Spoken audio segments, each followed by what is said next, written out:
So there has been a lot about mental health finally in the press. Those of us who've been working in the field for over 25 years, it's great to see so much public discussion and debate really about mental health.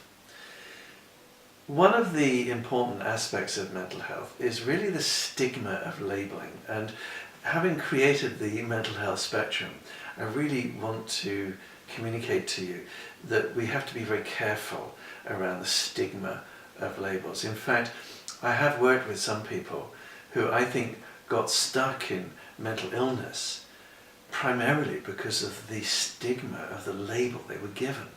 Whereas I wanted you to understand that mental health is an incredibly fluid thing, just like your physical health can, you can fall ill with a cold and a flu and be laid up for a while, and then, a few weeks later you can be out running on the moors and be the very picture of health. And in many ways, mental health should be seen in that light rather than, oh, I've got this and that's it forever.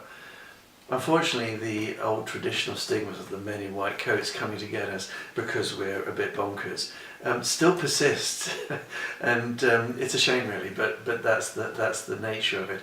These days, with much more discussion of mental health, it's important to see that mental health is a continuum, a flexibility of sometimes moving into some quite dark states, and that sometimes being in some quite inspired states, and everything in between.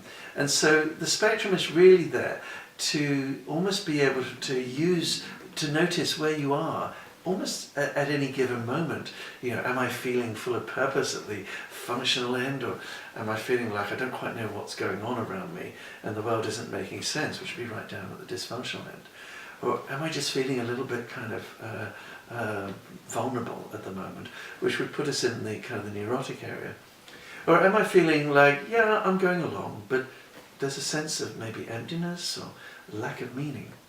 And these are all important things, and psychoeducational projects like The Knowledge are designed to bolster up our ability to move with greater ease through those places, and whenever we're in the downward end of those places, to know what we need to do to just nudge ourselves up. Just like if I haven't done any exercise for a month because I've been off with flu, I know I need to maybe start with just walking, and then I need to do a bit of exercise with the running, and then maybe I'll take on a marathon if I'm at the top end.